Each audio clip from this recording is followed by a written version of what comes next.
மிக மிக முக்கியமான தொகுதி பெரம்பூர் தொகுதி. உங்களுக்கு சவாலாக மாறி இருக்கா? ஐயா சார், நாங்கள் சொல்லிட்டு எங்கள் தலைவர் நாங்களாம் ஒரு ஏற்றுக்கு எங்களை அவங்க கட்சியாகவே மதிக்கலை. அதனால் எங்களுக்கு சவாலே கிடையாது. எங்களுக்கும் அதிமுக வந்து அங்கே போட்டு மதுராந்தகம், காஞ்சிபுரம் இந்த தொகுதிகள்லாம் வந்து ஒரு முக்கியத்துவம் வாய்ந்த தொகுதிகளாக கடும் போட்டி திமுகவுக்கும் அதிமுக. எப்பவுமே மதுராந்தகம் வந்து அதிகமான வாக்குகள் வந்து டீம் கொஞ்சம் தான் சார் போகும். இந்த வாட்டி வந்து மக்கள் வந்து அதிக திராவிட முன்னேற்ற கழகத்தின் மீது நம்பிக்கையுடன் பெருவாரியான வாக்கு வித்தியாசத்தில் அவரை வெற்றி பெற செய்வார். காஞ்சிபுரம் சார், காஞ்சிபுரத்தில் சிபிஎம் எழிலரசன் அவருக்கு இந்த முறை வாய்ப்பு கொடுக்கல. ஏன்னா அது வந்து பாரம்பரியமான குடும்பம்.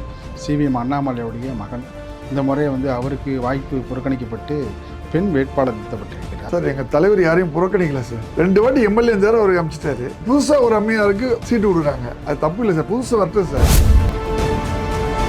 எங்கள் தலைவர் சொன்னது 200 சார், நான் சொல்கிறது 207. நீங்கள் சொல்கிறது அந்த ஆறுமுகம் போனதுக்கப்புறம் பார்த்தீங்கன்னா அந்த தொகுதி வந்து ஒவ்வொரு முறை கூட்டணி கட்சிக்கு போகுது. ஒரு முறை பார்த்தீங்கன்னா காயத்ரி ஜெயிச்சாங்க. காயத்ரி தேவி தான் கடைசி ஜெயிச்சாங்க. அதுக்கப்புறம் அது வந்து இதுவாக மாற்றிட்டாங்க அந்த தொகுதி. அவர் இருந்த வரைக்கும் பார்த்தீங்கன்னா அந்த தொகுதி வந்து திமுக எடுக்கும். ஏன் அவருடைய செல்வாக்கு கிட்டத்தட்ட வந்து மேல்மருவத்தூர் அச்சரப்பாக்கம் வரைக்கும் அவர் தான். அச்சரப்பாக்கத்தில் ராமகிருஷ்ணன் எப்படி ஜெயிச்சாரு? ராமகிருஷ்ணன் ஜெயிச்சார்ல உங்களுக்கு. இவருடைய செல்வாக்கு தான் ஜெயிச்சார். சார், மதுராந்தகம் எங்கள் பெரியவர், என்னை வளர்த்தவர், அவருடைய சிஷ்யன் தான் வச்சுக்கலாம். நாங்கள் மதுராந்தகம் ஆறுமுகம் பேர் இல்லை, அவருடைய பெரியவர்.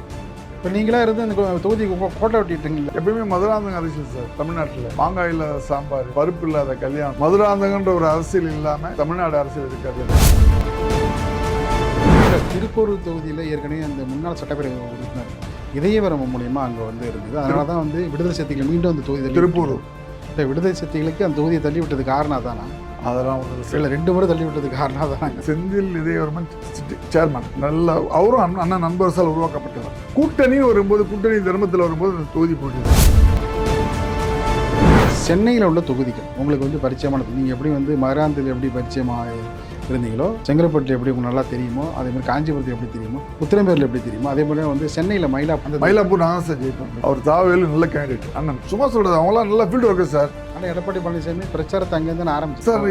அவர் வந்து உளவுத்துறை ரிப்போர்ட் இல்லாமல் அங்கே ஆரம்பிக்க மாட்டார்.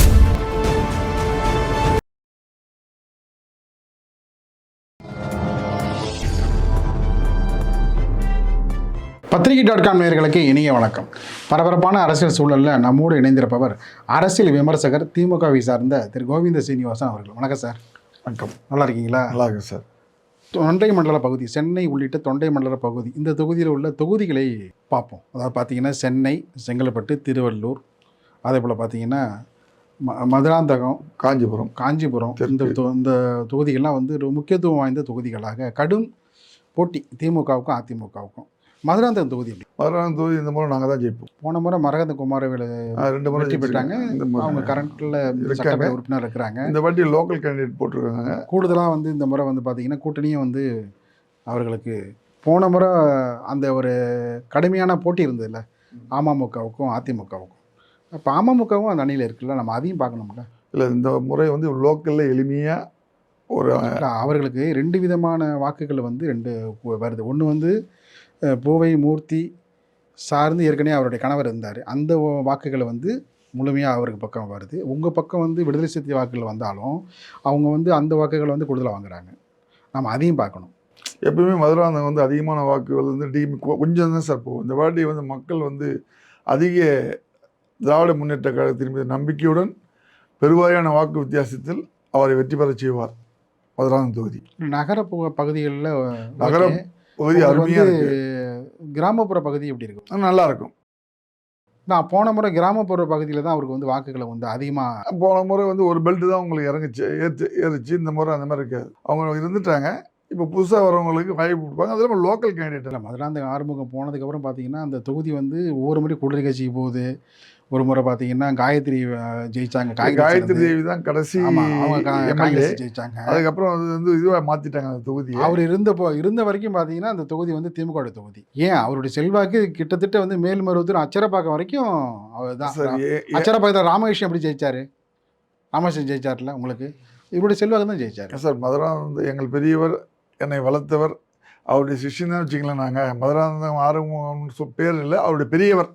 இப்போ நீங்களா இருந்து அந்த தொகுதி கோட்டை விட்டுட்டீங்களா? இல்லை, அது வந்து ஒதுக்கப்பட்டதுனால எங்களால் அங்கே நிற்க முடியல. காயத்ரி தேவியோடு அது நின்று போச்சு. அதுக்கப்புறம் அது ரிசர்வ் ஆகிட்டாங்க. அதனால் எங்களுக்கு அது வந்து இடம் கிடைக்கல, வாய்ப்பு இல்லை. இந்த பக்கம் மாவட்ட செயலாளர் சுந்தர் நிற்கிறார். ஆனால் மதுராந்தகத்தார் இருக்கும்போது அந்த தொகுதியில் வந்து அவர் தான் ஜெயிச்சார். எப்பயுமே மதுராந்தகம் அரசியல் சார் தமிழ்நாட்டில் மாங்காய் இல்லாத சாம்பார், பருப்பு இல்லாத கல்யாணம், மதுராந்தகன்ற ஒரு அரசியல் இல்லாமல் தமிழ்நாடு அரசியல் இருக்காது என்றைக்குமே. அதை இப்போவும் நான் சொல்லுவேன். ஏன்னா நாங்கள்லாம் வந்து அடித்தளத்துலேருந்து வந்தவங்க. அதனால் இந்த தொகுதியை கணிச்சா நாங்கள் அப்படியே இருக்கோம். நான் பின்னாடி ஒரு ரவுண்ட் நான் போயிட்டு வந்தேன்னா எது ஜெயிக்கும் எது ஜெயிக்காதுன்னு அப்போவே நான் சொல்லிவிடுவேன். 2 நாளைக்கு முன்னாடி சொல்லிவிடுவேன். இப்போ அருகில் இருக்கிற செங்கல்பட்டில் பார்த்தீங்கன்னா அதிமுக சார்பாக கஜா நிற்கிறாரு. கஜா என்கிற கஜேந்திரன். அவர் வந்து அதிமுகவுடைய ஒன்றிய குழு உறுப்பினராக இருக்கிறவர். அதே போல் காட்டாங்குளத்தில் வடக்கு ஒன்றிய செயலாளர். திமுகவில் தண்டபாணி கார்த்திக், அவரும் ஒன்றிய கழக செயலாளர், நகராட்சி தலைவராக இருக்கிறார். அவங்க பார்த்தீங்கன்னா அவங்க 2 பேருக்கு இடையிலான அந்த கடும் போட்டி. தண்டபாணி என்பவர் மிக மக்களிடம் பரிசுத்தம் பெற்ற நபர். MK தண்டபாணி. அவருடைய மகன் கார்த்திக் எளிமையாக பழகக்கூடியவர். அவர் வந்து எல்லார்ட்டையும் வந்து ஒன்று செயலாளர்லேருந்து அவங்க அப்பா காலத்துலேருந்தே அவர் வந்து சிட்டிங் அப்பப்போ வந்து நகராட்சியில் பிடிச்சி நல்ல பேர். அதனால் அவர் கண்டிப்பாக கார்த்திக் ஜெயிப்பார். தண்டபாணி கார்த்திக். கஜா வந்து கொஞ்சம் மக்கள் பிரதிநிதியாக இருக்கிறார்ல, நம்ம அதையும் பார்க்கணும். உள்ளாட்சி மக்கள் பிரதிநிதியாக இருக்கிறாங்க. மக்கள் செல்வாக்கு வந்து இவருக்கு தான். நான் சொல்கிறது அவ்வளோதான் எங்களுடைய கருத்து. காஞ்சிபுரம் சார், காஞ்சிபுரத்தில் CVM எழிலரசன் அவருக்கு இந்த முறை வாய்ப்பு கொடுக்கல. ஏன்னா அது வந்து பாரம்பரியமான குடும்பம். CVM அண்ணாமலையுடைய மகன். இந்த முறை வந்து அவருக்கு வாய்ப்பு புறக்கணிக்கப்பட்டு பெண் வேட்பாளர் நிறுத்தப்பட்டிருக்கிறார். எப்படி அங்கே வந்து பார்த்தீங்கன்னா சோமசுந்தரம் அதிமுக சார்பில் அவர் களத்தில் இருக்கிறாரு. எப்படி இருக்கும் சார்? எங்கள் தலைவர் யாரையும் புறக்கணிக்கல சார். 2 வாட்டி MLA இருந்தாரு, அவருக்கு அமைச்சிட்டாரு. புதுசாக ஒரு அம்மையாருக்கு சீட்டு கொடுக்குறாங்க, அது தப்பு இல்லை சார். புதுசாக வரட்டும் சார். ஒரே ஆள் 30 வருஷம் 20 வருஷம் அதுதானே சார் எங்கள் கட்சியில். ஒரு காலத்தில் எல்லாருமே புதுமுகம் தான், அதில் எந்த மாற்று கருத்தும் இல்லை. ஏன்னா CVM எழிலரசனுக்கு வந்து பார்த்தீங்கன்னா பல்வேறு விதமான ஒரு குட் நேம் இருந்தது. அதுதான் அந்த 2 வாட்டி இருந்துட்டாரு. சரி, புதுசாக ஒருத்தர் கொடுப்பேன்னு கொடுத்துருக்காரு, அவ்வளோதான். ஆனால் ஏற்கனவே வந்து வேறு விதமான தகவல்களை நம்பி தான் அவர்கிட்ட இருந்த பதவியை பறித்து ராஜீவ்காந்தி கொடுத்தாங்க. இப்போ ராஜீவ்காந்தி மேலேயும் புகார் வந்து ராஜீவ்காந்தி இப்போ வந்து ஓரம் கட்டி வச்சுருக்காங்க. அதனால தான் இந்த கேள்வி நம்ம முன்னாடி. இல்லை, அப்படிலாம் ஒன்றும் இல்லை சார். எல்லாமே சிலதெல்லாம் மாத்திரண்டே தலைவர் மாற்றிருக்காரு. நிறைய பேருக்கு புதிய வாய்ப்பு கொடுத்துருக்காங்க சார். இப்போ தாம்பரத்தில் அந்த பிரச்சனை. ஆமாம் சார். இப்போ அதாவது அங்கேயும் பார்த்தீங்கன்னா கிருத்திகா தேவி டாக்டர், அவர் SR ராஜா மாற்றிட்டு அவரை போட்டிருக்காங்க. அதில் வந்து பார்த்திங்கன்னா இது பப்ளிக் மத்தியில் பார்த்திங்கன்னா ரெஸ்பான்சிபிள் கிடைக்கிது. ஆனால் கட்சிக்காரங்க மத்தியில் எதிர்ப்பு இருக்குது. ஆமாம், அவங்க TR பாலு வீட்டை முற்றுகையிட்டு அது பண்ணியிருக்காங்க சார். அவர் பெரிய ஒரு கட்சியினுடைய இன்னைக்கு இருக்கிற நிலைமையில பெரிய ஒரு TR பாலு அவர் போய் முற்றுகையிட்டு என்ன பலன்? இல்லை, இந்தமாரி சலசலப்பு இந்தமாரி விஷயங்கள்லாம் ADMKல இருக்குது. இப்போ மயிலாடுதுறையில் பார்த்தீங்கன்னா VGK செந்தில்நாதன் அவருக்கு வந்து வாய்ப்பே இல்லைன்னு சொல்லிட்டு அவர் வந்து எதிர்ப்பு தெரிவிச்சிருக்காரு. தொடர்ந்து நான் வந்து நீண்ட காலமாக இருக்கிறேன், எனக்கு வாய்ப்பு இல்லை.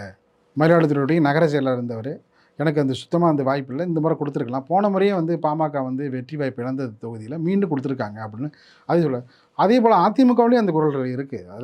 அதையும் நம்ம வந்து புறந்தள்ள முடியாது. எங்கே பார்த்தாலுமே இருக்குது. திமுகவுக்கு எப்படி இருக்கோ அதே போல் தான் அதிமுக. தேர்தல் நேரத்தில் இதெல்லாம் வரும். இதெல்லாம் எப்படி சரி கட்டி போக போகிறீங்க சார்? இதெல்லாம் வந்து தேர்தல் நேரத்தில் சரி கட்டுறது மொத்தம் எங்கள் தலைவரோட எல்லாரையும் கூட்டி எங்கள் தலைவர் பேசுகிறாரு சார்.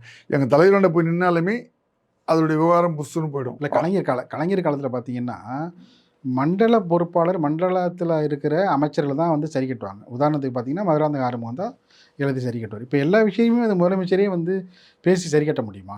இல்லை சார். மதுராந்தக ஆறுமுகம் இருக்கும்போது அறிவாலி பக்கமே யாரும் வரமாட்டாங்க. அது ஒரு அரசியல் அப்போ அந்த காலங்கள். ஆனால் இன்றைக்கி அரசியல் அப்படி இல்லையே. அப்போ வந்து பொது மேடையில் தான் மக்கள் அறிவிப்பாங்க வாக்காளர் பட்டியல். இப்போ மீடியாலாம் வந்த பிறகு எல்லாமே இப்போ அங்கே இல்லைன்ன உடனே இங்கே நேரம் அறிவாளி வந்துடுறாங்க. இது அது எதை காட்டுதுன்னா அவங்களுடைய வேகத்தை காட்டுது. ஆனால் நாங்கள் என்ன சொல்லுவோம்னா தலைமைக்கே கட்டுப்படுறோம். அந்த முடிவுக்கு வரும்போது இப்போ எனக்கு வந்து நான் 47 வருஷம் எந்த பதவியும் நான் அனுபவிக்கல. 78லேருந்து DMKல இருக்கேன். ஒரே ஒரு வருஷம் தான் நான் மதிமுக போயிட்டு வெளியே உள்ளே வந்தேன். வைகோபாலசாமி சொல்கிறார் பஞ்சாப் சிங்குன்னா ஒரு பயம் இருக்கும் அப்படின்னு. அவரே சொல்லுவார் என்னை நேராக பார்த்து. நான் எங்கள் பெரியவருக்காக தான் போனது தவிர நான் வந்து திமுக எனக்கு உயிர் மொத்தம் திமுக தான். பஞ்சாப் சிங்னா எப்படி பகத்சிங்னு எடுத்துக்கிறதா இல்லை சுகதேவ் எடுத்துக்கிறதா? இல்லை, பஞ்சாப் சிங்னா அது ஒரு பெரிய கதை சார். அப்படியா? அது இப்போ பிறகு பேசலாம். இப்போ தேர்தல் கதையை இப்போ பேசும். அது ஒரு தனிப்பட்ட கருத்து. ஓ, அப்படியா? திராவிட முன்னேற்ற கழகத்தில் என்ன மாதிரி இப்போ இந்த 16 தொகுதியிலும் களப்பணி ஆற்றியவர்கள் யாரும் கிடையாது. நாங்கள் போய் அதனால தான் வந்து நான் உங்களை வந்து அழைத்து இந்த விஷயம் குறித்து புள்ளியோரத்தோடு பேசுவீங்க, துல்லியமாக பேசுவீங்கன்னு தான் உங்களை அழைத்திருக்கிறேன். மதுராந்தகத்தாருக்கு அப்புறம் இந்த மாவட்டத்தை வந்து கரெக்டாக கொண்டு வந்தவர் மரியாதைக்குரியவரும் பாசமிகு எங்கள் அண்ணன் தாமு அன்பரசன். அவர் எல்லாரையும் எளிய முறையில் தான் அணுகுவார். சிலதெல்லாம் தலைவரோட நேரடியாக போய் சொல்லுவார், சிலதெல்லாம் வந்து எப்படி பண்ணுமோ அப்படி பண்ணுவார். அந்த நடைமுறையில் ஒரு பண்ணி இருக்காரு. இதெல்லாம் அந்த சலசலப்பெல்லாம் எங்கள் கட்சியில் ஒன்றாயிடுவாங்க சார். நாங்கள் வெற்றி பெற்றுட்டீங்கன்னா பாருங்கள், ஜெயிச்சு வருவோம் எல்லாம். இல்லை, திருப்பூர் தொகுதியில் ஏற்கனவே அந்த முன்னாள் சட்டப்பேரவை உறுப்பினர் இதயவரம் மூலியமாக அங்கே வந்து இருந்தது. அதனால தான் வந்து விடுதலை சிறுத்தைகள் மீண்டும் அந்த தொகுதி திருப்பூர் விடுதலை சிறுத்தைகளுக்கு அந்த தொகுதியை தள்ளி விட்டது காரணம் தானா? அதெல்லாம் ஒன்றும் இல்லை இல்லை, 2 முறை தள்ளி விட்டது காரணம் தானாங்க. செந்தில் இதயவர்மன் சேர்மன், நல்ல அவரும் அண்ணன் நண்பரசால் அவரால் உருவாக்கப்பட்டவர். கூட்டணி வரும்போது, கூட்டணி தர்மத்தில் வரும்போது அந்த தொகுதி போயிடுது சார். அதை வந்து கூட்டணி வரும்போது எங்கள் கட்சியில் தலைவர்கள் வந்து எப்பேற்பட்ட ஆளுங்க சார். பூண்டி கலைவாணன், அவர் எவ்வளோ பெரிய ஆசிரியர், அவரே வந்து திருவாரூர் வந்து 2 வாட்டி விட்டு கொடுத்தாரு. அந்த மாதிரி பெரிய பெரிய ஆள்லாம் கூட்டு கொடுத்துருக்காங்க. தலைவருக்கு நெருடல் வரும்போது நம்ம ஒதுக்கணும். அப்போ பக்க பலமான தலைவருடைய கருத்தை வலுப்படுத்தணுமே தவிர எனக்கு கிடைக்கல உனக்கு கிடைக்கல ஆதங்கம் இருக்கக்கூடாது. சென்னையில் உள்ள தொகுதிகள் உங்களுக்கு வந்து பரிச்சயமானது. நீங்கள் எப்படி வந்து மதுராந்தகத்தில் எப்படி பரிச்சயமாக இருந்தீங்களோ, செங்கல்பட்டில் எப்படி உங்களுக்கு நல்லா தெரியுமோ, அதேமாதிரி காஞ்சிபுரத்தில் எப்படி தெரியுமோ, உத்திரமேரில் எப்படி தெரியுமோ, அதே மாதிரி வந்து சென்னையில் மயிலாப்பூர். அந்த மயிலாப்பூர் நான் தான் சார் ஜெயிப்பேன் அந்த வாட்டி. அவர் தாவேலு நல்ல கேண்டிடேட் அண்ணன். சும்மா சொல்கிறது, அவங்களாம் நல்ல ஃபீல்டு ஒர்க்கர் சார். ஆனால் எடப்பாடி பழனிசாமி பிரச்சாரத்தை அங்கேருந்து ஆரம்பிச்சிருக்காரு சார். அவர் வந்து உளவுத்துறை ரிப்போர்ட் இல்லாமல் அங்கே ஆரம்பிக்க மாட்டார்ல. இல்லை எந்த துறை கொடுத்தாலும் சார், அவர் ஆரம்பித்தது அவருடைய கடவுள் நம்பிக்கையாக இருக்கலாம். நான் அது உள்ளே போக விரும்பல. தாவேலு அண்ணன் வந்து நல்ல ஃபீல்டு ஒர்க்கர். பம்பர மாதிரி அவங்க சுற்றிருப்பாங்க சார். அதாவது இப்போ அரசியல் நாங்கள் பார்க்கல சார். அந்த ஃபீல்டு ஒர்க் எனக்கு நல்லாவே பரிச்சயமான விஷயம். மழை காலத்தில் அவருடைய பார்க்கும்போது பார்த்தீங்கன்னா, எங்கள் மெட்ராஸ் சிட்டியே இந்த 5 ஆண்டு காலம் மழை காலத்தை நினைக்கும் போது மக்கள் எல்லாருமே வந்து மொத்த தொகுதியும் டிஎம்கே தான் போட்டு ஜெயிக்க வைப்பாங்க. அதே போல் வந்து சுனாமியில் வந்து ஜெயக்குமார் அவர்களுடைய வந்து பணியை அதையும் நம்ம குறைத்து மதிப்பிட முடியாது. ராயபுரத்தில் பார்த்தீங்கன்னா வேட்டியை மடித்து கட்டிட்டு சுனாமி டைமில் அதிமுகவுடைய அமைச்சர்கள், எம்எல்ஏகள் எல்லாருமே களத்தில் இறங்கி வேலை பார்த்தாங்க. அதனால தான் 2006 வந்து அதிமுக வந்து இங்கே சென்னையில் வந்து ஓரளவு தொகுதியை வந்து கைப்பற்ற முடிஞ்சுது. நாங்கள் முந்தி 100 சீட் வரும்போது கூட நாங்கள் எப்பவுமே வந்து எதிர்கட்சியாக இருந்தால் கூட நாங்கள் வந்து சிட்டியில் வந்து நாங்கள் இறங்கி வேலை செய்வோம். அந்த பாகுபாடு எங்ககிட்ட இருக்காது. அப்படி இருக்கும்போது இப்போ ஆளுங்கட்சியாக இருந்து நாங்கள் நல்லா உயிரை கொடுத்து எல்லாம் பண்ணி வச்சுருக்கேன். நான் சிட்டியில் தான் இருக்கேன், சென்னையில் தான் இருக்கேன். எல்லாமே நல்லா எல்லாமே அண்ணன் எல்லாமே நல்லா பண்ணியிருக்காங்க சகோதரர்கள். அதெல்லாம் ஒன்றும் குறை கிடையாது. 1000 விளக்கில் பார்த்தீங்கன்னா மருத்துவர் எழிலன் நிற்கிறாரு, வளர்மதி நிற்கிறாங்க அதிமுக சார்பில், தாவேக சார்பில் ஜேசிடி பிரபாகர் நிற்கிறாரு. அங்கேயும் பார்த்தீங்கன்னா 3 விதமான வேட்பாளர்கள் எல்லாரும் வந்து ஒன்றுக்கு ஒன்று ரொம்ப நெருக்கமான உறவுகளோடு உள்ளவர்கள் தான். என்ன அதெல்லாம் வந்து விரிவாக பேசலாம். ஆனால் அந்த 3 பேருக்குமான அந்த கடும் போட்டி, முனை போட்டியில் டாக்டர் எழிலன் ஜெயிச்சிருவார். அவர் வந்து எல்லாருக்கும் பிடிக்கும். அவர் வளர்மதி ஏற்கனவே இன்னும் தொகுதி தான். அவங்க இந்த மாதிரி அவங்களுக்கு எப்படியாவது வாக்குகள் கொஞ்சம் கூடுதலான வாக்குகள் கிடைக்குன்னு சொல்கிறாங்க. அதை பிரிப்பதற்காக தான் ஜேசிடி பிரபாகர் வந்துட்டார் நிற்கிறாரு. அந்த வாக்குகளை பிரிப்பதற்காக அவர் நிற்கிறாரு. அதே போல் ஆலந்தூர் அங்கே வாக்குகள் பிரியும் போது எங்களுக்கு இன்னும் எவ்வளோ வாக்கு பிரியுதோ அவ்வளோக்கு எங்களுக்கு ப்ளஸ். சோழிங்கநல்லூர் அதுவும் நாங்கள் தான் ஜெயிப்போம். டி நகர் நாங்கள் வந்து இந்த வாட்டி ஒரு 5000. அவர் வந்து கருணாநிதி தலைமைக்கே ராஜினாமா கடிதம் எழுதிட்டார், நடப்பு சட்டப்பேரவை உறுப்பினர் அதிருப்தியில். கடைசியில் அவரும் வந்து வேலை செய்வார் சார். அவங்கெல்லாம் நீங்கள் வேகத்தில் கொடுத்துருவாங்க சார் எங்கள் சகோதரர்கள். ஆனால் உள்ளே இருக்க இதையும் எனக்கு தெரியுங்களா, அதை விடாது. மிக மிக முக்கியமான தொகுதி பெரம்பூர் தொகுதி உங்களுக்கு சவாலாக மாறி இருக்கா? ஐயா சார், நாங்கள் சொல்லிட்டு எங்கள் தலைவர் நாங்களாம் ஒரு ஏற்றுக்கு எங்களை அவங்க ஒரு கட்சியாகவும் மதிக்கலை. அதனால் எங்களுக்கு சவாலே கிடையாது. எங்களுக்கும் அதிமுக வந்து அங்கே போட்டி. அவர் பிரச்சாரத்தை பார்த்துட்டு பல்வேறு விதமான ஒரு அதிர்ச்சியிலேருந்து மேலவே இல்லை அப்படின்னு சொல்கிறாங்க. அதே போல் வில்லிவாக்கம் தொகுதி அதுவும் வந்து உங்களுக்கு சவாலாக மாறி இருக்கு. இல்லை, நீங்கள் உங்கள் கணக்கை பாருங்கள். சைதாப்பேட்டை எல்லாம் நாங்கள் தான் சொல்லிட்டோமே.